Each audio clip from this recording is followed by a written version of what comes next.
Oke, baik. Assalamualaikum warahmatullahi wabarakatuh. Eh, Terima kasih waktunya untuk saya. Pertama-tama saya akan memperkenalkan diri saya terlebih dahulu. Nama saya Rudi Setiawan, SPD. Eh, Alamat saya di Desa Wakantapya, RT 1 RW 4, Kecamatan Kalingu, Kabupaten Kudus. Saya lahir di Kudus tanggal 10 Juni 1999. Dan latar belakang pendidikan saya menyelesaikan S1 Pendidikan Sejarah Universitas Negeri Semarang pada bulan Juni 2021 dan sekarang sedang menunggu jadwal wisuda. Terus SMA saya di Madrasah Aliyah Negeri 2 Kudus, MT saya di MTs Negeri 1 Kudus, dan SD saya di MIN Umatul Luda, Kecamatan Kalingu, Kabupaten Kudus. Oke. Saya asli Kudus, Provinsi Jawa Tengah, Indonesia. Dan saya tinggal di sini bersama keluarga besar saya, bersama ibu dan kedua adik serta bude saya. Oke, itu perkenalan diri saya. Di pembahasan ini saya mengambil topik nomor 1, yaitu penemuan di dunia yang sangat berguna dan juga bisa membahayakan. Nah, dari topik tersebut saya ingin mengulas tentang revolusi industri. Jadi di micro teaching ini saya akan mengulas mengenai revolusi industri. Oke, saya mulai. Oke, assalamualaikum warahmatullahi wabarakatuh. Selamat pagi adik-adik semua. Semoga adik-adik dalam keadaan yang sehat ya. Dan di masa pandemi COVID saat ini, saya harap adik-adik dapat menjaga diri dengan baik dan tetap menjaga protokol kesehatan dimanapun adik-adik sedang berada. Oke.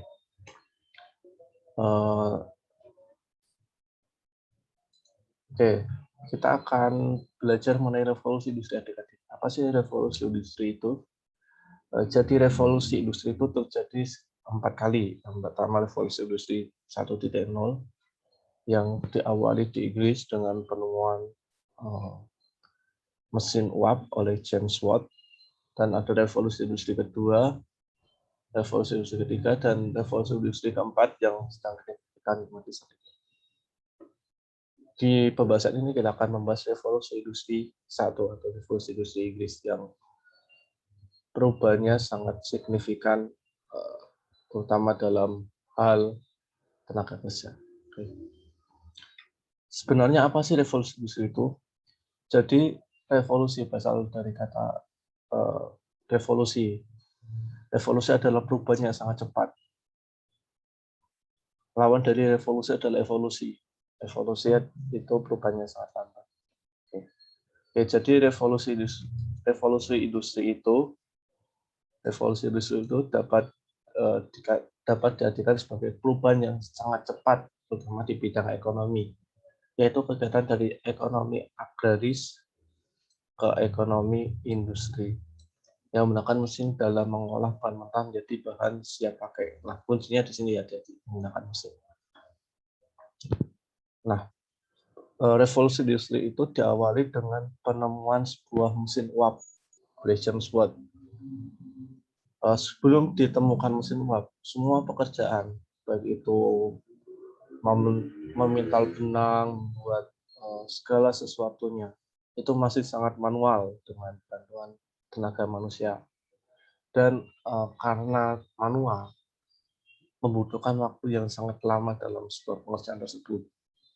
Nah, penemuan mesin uap oleh James Watt ini merubah semuanya, adik-adik semua. Jadi semua pekerjaan yang awalnya dikerjakan oleh tangan manusia digantikan oleh tangan mesin, dan akibatnya dampak positifnya pekerjaan jadi cepat selesai dan dapat hal yang banyak, dapat menghemat waktu yang sangat banyak. Oke.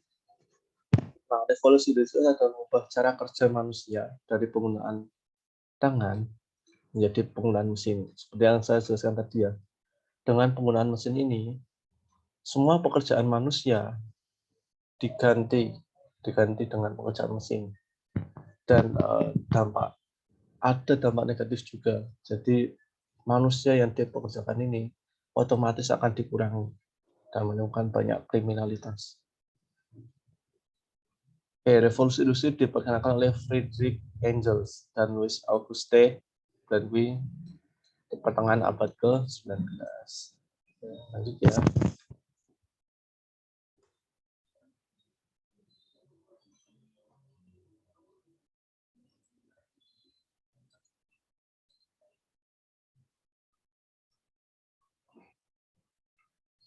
Ya, lanjut.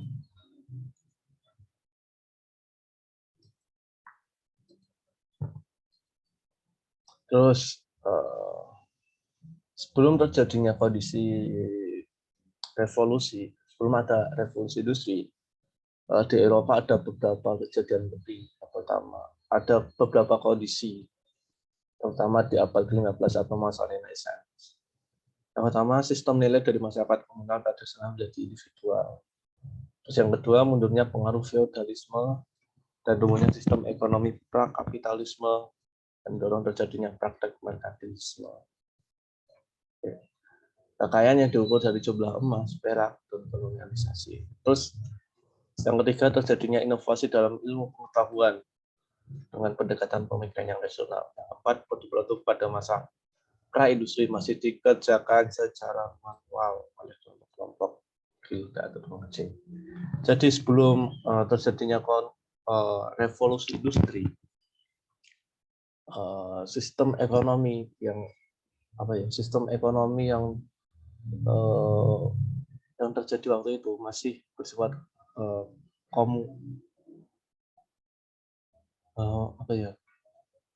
terus dari ini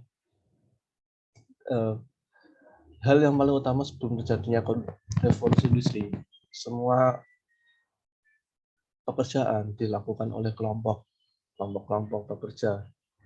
Jadi contohnya gini, ketika perusahaan X adalah perusahaan Wall, sebelum adanya revolusi industri, di perusahaan tersebut mempekerjakan banyak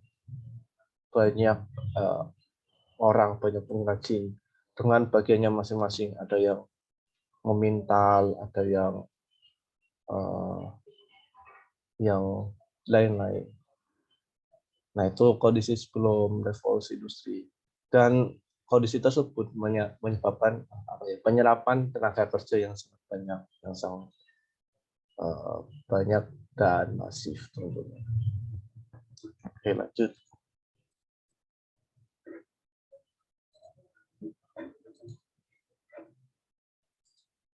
Terus saat revolusi industri, perubahan terjadi dalam bidang pertanian, manufaktur, dan transportasi yang menimbulkan dampak yang luar biasa pada kondisi sosial, ekonomi, dan budaya. Ini jelas ya, perubahan revolusi industri itu menyeluruh mulai dari bidang pertanian. Pada awalnya ditemukan mesin uap.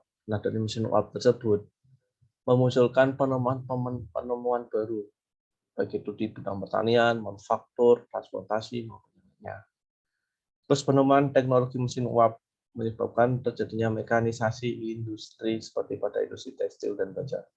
Terjadinya perubahan besar. Jadi dampak dari ditemukannya mesin uap ini sangat signifikan dalam dunia industri ya.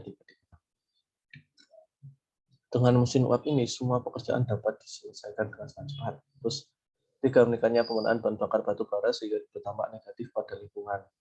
Yang keempat, melimpahnya hasil produk sehingga mendorong pencarian wilayah baru, terjadinya kolonialisasi. Yang kelima, puncak dari revolusi industri terjadi sekitar tahun 1850 ketika kemajuan teknologi dan ekonomi mendorong perkembangan teknologi kapal laut dan kereta.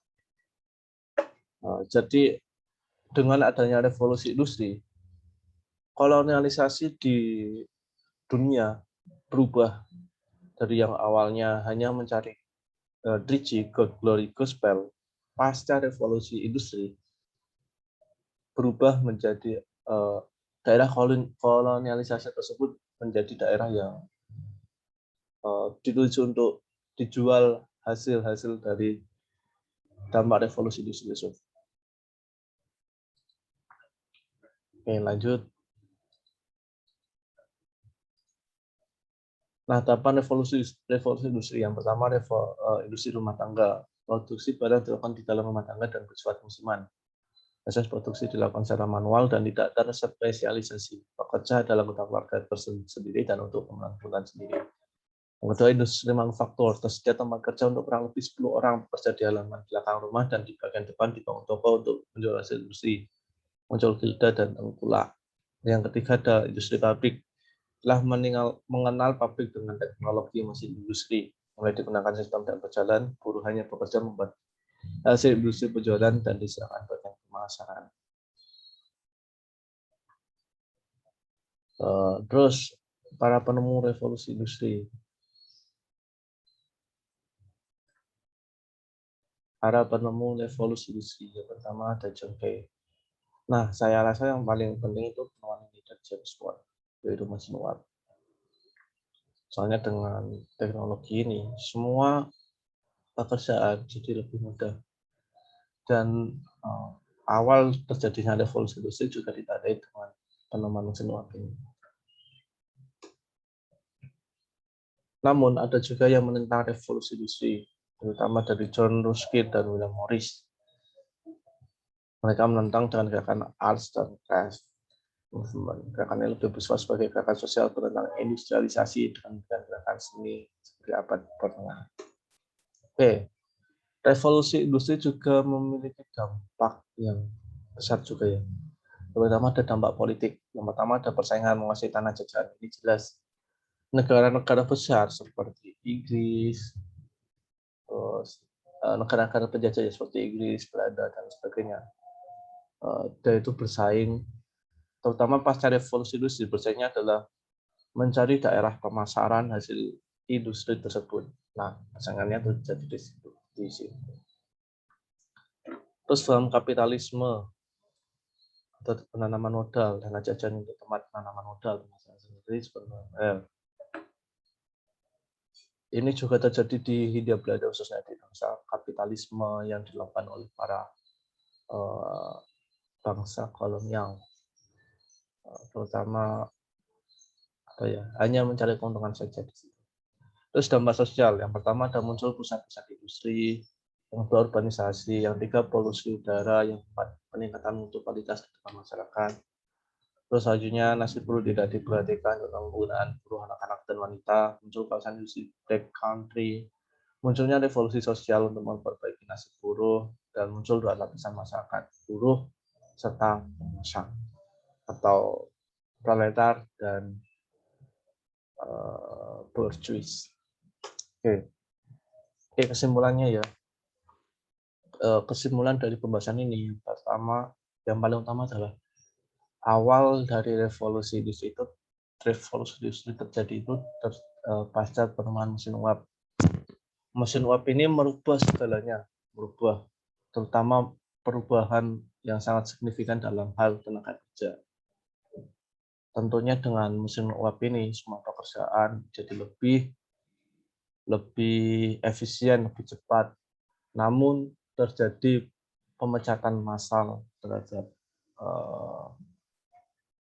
para pekerja. Itu adalah bahaya dari penemuan dari mesin uap.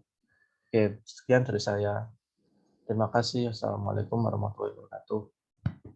Salam sehat.